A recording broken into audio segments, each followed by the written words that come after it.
Hello दोस्तों, हम यहाँ पे हमारा पहला ट्यूटोरियल देख रहे हैं। यहाँ पे मैं आपको बताऊंगा कि C++ की प्रोग्रामिंग कैसे चालू होती है।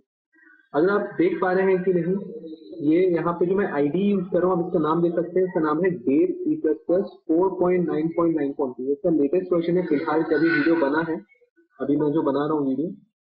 तो बेसिकली एक आईडी होती है जिसमें आप देख सकते हैं काफी सारे ऑप्शंस होते हैं, file, edit, search, view, execute, debug, etcetera etcetera. तो आईडी बेसिकली क्या होती है, ये हमको प्रोग्रामिंग करने में मदद करती है। आईडी का फुल फॉर्म होता है इंटीग्रेटेड डेवलपमेंट एनवायरनमेंट। अब C++ की प्रोग्रामिंग करने के लिए बहुत सारी आईडी फिलहाल अवेलेबल हैं, जिसमें से जो बहुत फेमस है और काफी लोग पहले से यूज करते आ रहे हैं वो है टर्बो C++, जो कि बोल्डलैंड कॉर्पोरेशन के द्वारा है और एक माइक्रोसॉफ्ट भी बनाता है। लेकिन आज की डेट में वो काफी आउटडेटेड हो चला है, तो फिलहाल हम base C++ as a default ID हमारे ट्यूटोरियल्स में यूज करेंगे। ये बहुत आसान है इसको डाउनलोड करना। मैं अपने प्रीवियस ट्यूटोरियल में आपको बता चुका हूँ कि इसको कैसे डाउनलोड करना है। तो बेसिकली हम चालू करते हैं हमारा आईडी से कि इसमें हम C++ की प्रोग्रामिंग कैसे चालू करेंगे। मैं क्लिक करता हूँ सबसे पहले फाइल में, देन में जाता हूँ न्यू में। अब यहाँ पे हमारे पास दो ऑप्शन है, सोर्स फाइल और प्रोजेक्ट फाइल।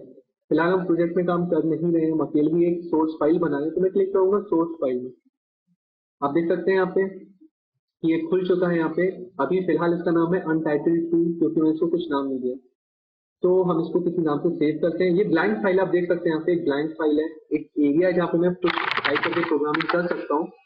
तो यहाँ पे हमारी प्रोग्रामिंग होगी, एक एरिया है टेक्स्ट एडिटर की तरह, यहाँ पे हम अपनी प्रोग्रामिंग करेंगे। मैं इसको पहले सेव कर लेता हूँ file, then I click save as, और इसको अपन नाम दे देते हैं ट्यूटोरियल, स्पेलिंग बहुत खराब है, डॉट tutorial2 इसको मैंने सेव किया। अब आप देख सकते हैं इसका नाम बदल के हो जाता है यहाँ पे tutorial2.cpp। अब C++ की जब भी कोई प्रोग्रामिंग चालू होती है तो उसमें हमको एक चीज इंक्लूड करनी पड़ती है, जिसको हम कहते हैं हेडर फाइल्स। तो हेडर फाइल्स कैसे इंक्लूड करते हैं और क्यों इंक्लूड करते हैं, ये मैं आपको अब बताऊंगा। हेडर फाइल को अगर आपको इंक्लूड करें तो आप देखेंगे हैश इंक्लूड और greater than less than sign IOC। अब मैंने ऐसा क्यों लिखा, ये हैश मैंने क्यों लिखा पहले, ये पूरा जो फॉर्मेट है ये एक स्टैंडर्ड फॉर्मेट है, आपको ऐसे ही लिखना पड़ता है तभी हेडर फाइल इंक्लूड होगी, वरना इंक्लूड नहीं होगी। हैश क्यों लिखा, बेसिकली हैश का मतलब होता है, या आप इसको पाउंड साइन कह लें, इसका मतलब होता है प्री प्रोसेसर डायरेक्टिव। मतलब डेट C++ का कंपाइलर या C++ का कंपाइलर जब इसको कंपाइल करेगा तो वो समझ पाएगा कि हाँ मुझे हेडर फाइल इंक्लूड करनी है। इंक्लूड क्यों लिखा, इंक्लूड शब्द का मतलब ही है इंक्लूड करो। क्या इंक्लूड करो, वो जो इस दो ग्रेटर देन और लेस देन साइन के बीच में आईओस्ट्रीम एक हेडर फाइल है।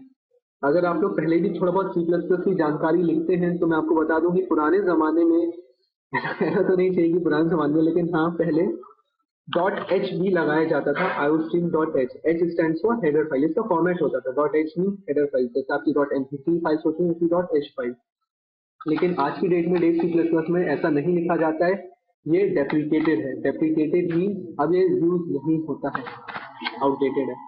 आउटडेटेड नहीं, ऐसा कहना तो नहीं चाहिए, चलिए फिलहाल ठीक। इसके बाद मैं लिखूंगा यूजिंग नेम स्पेस std। अब आप ये क्यों लिखा है मैं आपको नेक्स्ट वीडियो में बताऊंगा कि ऐसा क्यों लिखा। ये मैं आपको बताता हूँ हमने आईओस्ट्रीम क्यों लिखा। अभी जो हमारा फिलहाल पहला प्रोग्राम है उसमें हम ये करेंगे कि हम कंसोल विंडो, जिसको हम कहते हैं, जैसे आपने कमांड प्रॉम्प्ट देखा होगा, इसको कहते हैं कमांड प्रॉम्प्ट, ये कंसोल विंडो है। पहला प्रोग्राम हमारा यही रहेगा कि हम कंसोल विंडो में आउटपुट करेंगे एक चीज, जैसे कि हेलो यूट्यूब या हेलो मॉम, तो मैं अपनी मॉम को बहुत मिस करता हूँ, तो हम उसको कंसोल विंडो में आउटपुट करेंगे। तो कंसोल विंडो जैसा कि आपने देखा है एक ब्लैक एंड व्हाइट विंडो होती है, या आप उसका कलर चेंज भी कर सकते हैं। तो आप उसको ऐसा समझिए कि वो एक ब्लैक बोर्ड है। अब ब्लैक बोर्ड में आपको कोई चीज लिखनी है तो आपके पास चौक होनी चाहिए और मिटाने के लिए डस्टर होना चाहिए। तो अगर आपको ऐसी चीज चाहिए तो आपके पास एक बॉक्स होना चाहिए जिसमें चौक हो और डस्टर हो। तो आप ऐसा ही समझ लीजिए फिलहाल की आईओस्ट्रीम एक ऐसी हेडर फाइल, एक ऐसी चीज है, ऐसी फाइल है जिसके अंदर वो एबिलिटी है कि वो कंसोल विंडो में चीजों को लिख पाए, मिटा पाए, उनसे इनपुट ले पाए और बहुत सारे दूसरे काम भी कर पाए। तो फिर हम अपना प्रोग्राम आगे बढ़ाते हैं। अब मैं लिखूंगा int main।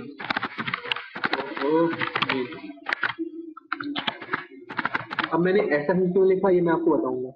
int क्यों लिखा ये इसका रीजन मैं आपको नेक्स्ट ट्यूटोरियल में बताऊंगा। int बेसिकली स्टैंड होता है इंटीजर के लिए और ये मैं आपको नेक्स्ट ट्यूटोरियल में बताऊंगा कि मैंने इसको क्यों ऐसा लिखा।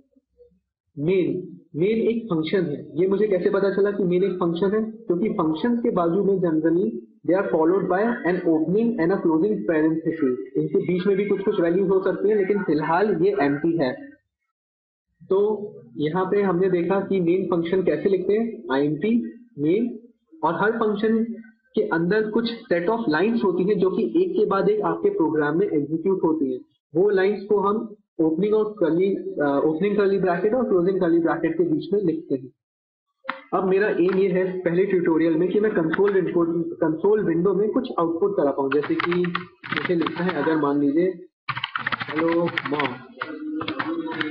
तो मैंने ऐसे ही क्यों लिखा, सी आउट लिखना पड़ेगा इसके लिए हमें। C out stands for console output. अब आप देख सकते हैं यहाँ पे ये दो ग्रेटर देन या लेस देन या जिसका भी आप साइन कह लें, या फिर प्रिंट टू का साइन भी आप इसको कह सकते हैं, ये सी आउट की तरफ इशारा कर रहे हैं। मतलब कि मैं चाहता हूं कि कंसोल में आउटपुट हो। क्या आउटपुट हो? ये हेलो मॉम। और हेलो मॉम को क्योंकि मैंने इन्वर्टेड कॉमास के बीच में लिखा है तो ये एज इट इज प्रिंट हो जाएंगे। तो ये एक स्टेटमेंट है, कंसोल विंडो में प्रिंट करो हेलो मॉम। उसके बाद मैंने सेमीकोलन लगाया। This means that the statement ends here. ये स्टेटमेंट यहीं खत्म होता है। हम इसको रन करते हैं, एग्जीक्यूट करते हैं। अब आप देखेंगे, अगर आपने ध्यान दिया, एक फ्लैश हुई थी एक विंडो, उसमें कुछ हुआ था, लेकिन हम देख नहीं पाए कि क्या हुआ। तो वही मैं बताता हूँ। हमारा प्रोग्राम बेसिकली बिल्कुल करेक्ट हो चुका था, हमने उसको एरर फ्री कर लिए थे, हमने उसको रन किया था।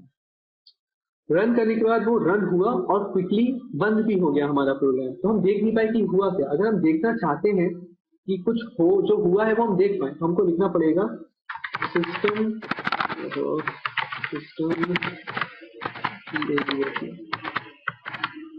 ये एक अब बोलता हूँ सिस्टम, ये भी एक फंक्शन है। कैसे पता चला कि एक फंक्शन है? क्योंकि सिस्टम के बाद में भी आप देखेंगे ओपनिंग एक पैरेंथेसिस है और वन एक पैरेंथेसिस है, और उसके बीच में एक वैल्यू है, एक आर्ग्यूमेंट है जो कि कहता है पॉज। इसका मतलब है कि स्क्रीन जब पहली लाइन एग्जीक्यूट हो, सी आउट हेलो मॉम, उसके बाद जब नेक्स्ट लाइन है वो ये चीज प्रिंट कराने के बाद कंसोल विंडो को तब तक रोक दे जब तक यूजर कोई की नहीं प्रेस करता है कीबोर्ड में। आप देख सकते हैं इसके बाद भी मैंने एक सेमीकोलन लगाया, मतलब ये भी एक स्टेटमेंट है और सेमीकोलन लगाने के बाद स्टेटमेंट एंड होता है। यहाँ पे अब आप देख सकते हैं कि ओपनिंग कर्ली ब्रैकेट है, क्लोजिंग कर्ली ब्रैकेट है, उसके बीच में मैंने दो स्टेटमेंट्स लिए, सी आउट हेलो मॉम और उसके बाद एक सिस्टम। तो ये जो स्टेटमेंट्स है सिक्वेंशियली वाइज एग्जीक्यूट होते हैं। पहले ये वाला स्टेटमेंट होगा, फिर स्टेटमेंट एग्जीक्यूट होगा। मैं इसको कंपाइल करता हूँ। कंपाइल मतलब बेसिकली हमारी ये जो भाषा है, ये तो हम समझ सकते हैं कि ये काफी कुछ प्रोग्रामिंग लैंग्वेज है, इंग्लिश लैंग्वेज और सिंबल्स का मेल है, लेकिन मशीन लैंग्वेज में इसको हमको कन्वर्ट करना होगा क्योंकि हमारा कंप्यूटर इंग्लिश लैंग्वेज या सिंबल्स नहीं समझता है। तो कंपाइलर बेसिकली यही करता है, हमारी भाषा को कंपाइलर मशीन लैंग्वेज में कन्वर्ट करता है, ऐसी भाषा, ऐसे सेट ऑफ इंस्ट्रक्शंस जो कि मशीन या आपका कंप्यूटर समझ सके। एग्जीक्यूट पे क्लिक करें, कंपाइल पे क्लिक करें। आप देख सकते हैं यहाँ पे compiler, default compiler, by default में डिफॉल्ट बेस C++ का कंपाइलर यूज कर रहा हूँ। स्टेटस डन, एरर 0, वार्निंग 0, मतलब ये कंपाइल हो गया। आपने देखा होगा अभी मैंने कंपाइल किया तो प्रोग्राम रन नहीं हुआ, क्योंकि कंपाइल करने में इसकी एक exe फाइल बनती है उसी नाम से जिस नाम से हमने अपनी cpp फाइल बनाई थी। जैसे मैंने फाइल बनाई है tutorial2.cpp, तो इसी नाम से tutorial2.exe वही बन रही होगी जहाँ पे मैंने अपना प्रोग्राम सेव किया था। उसको देखने के लिए मैं आपको दिखाता हूँ। ये आप देख सकते हैं tutorial2.exe एक फाइल बन चुकी है फिलहाल। ये हमारी एप्लीकेशन है, उसमें आपसे रन भी कर सकते हैं, लेकिन अगर आप चाहते हैं कि कंपाइल होने के बाद रन करें तो आप एग्जीक्यूट पे क्लिक करें, कंपाइल एंड रन, और आप देख सकते हैं कि ये तो हमारा प्रोग्राम चल पड़ा है। लिखा है हेलो मॉम, और जहाँ पे मॉम हुआ है एंड हुआ है, मॉम हुआ नहीं है, एंड हुआ है। एम के जस्ट बाद press any key to continue लिख के आ गया विदाउट एनी स्पेस। तो आप देख सकते हैं कि ऐसे हम आउटपुट कर सकते हैं कंसोल स्क्रीन में जो भी हम चाहें। हेलो मॉम 1,1 इसका जो कोऑर्डिनेट है फर्स्ट रो फर्स्ट कॉलम से प्रिंट होना चालू हुआ बाय डिफॉल्ट, क्योंकि वो वहीं से चालू होता है प्रिंट होना। और जैसे ही मैं कोई भी की दबाऊंगा, ये press any key to continue इसके कारण है, सिस्टम पॉज के कारण वो अपने आप press any key to continue छाप देता है just after C out hello mom. Hello mom मैंने इन्वर्टेड कॉमर्स में लिखा था तो एज इट इज प्रिंट हो गया है।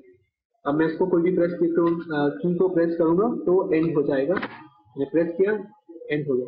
तो बेसिकली दोस्तों ये हमारा फर्स्ट प्रोग्राम था जिसमें हमने कंसोल विंडो में कुछ आउटपुट दे के देखा।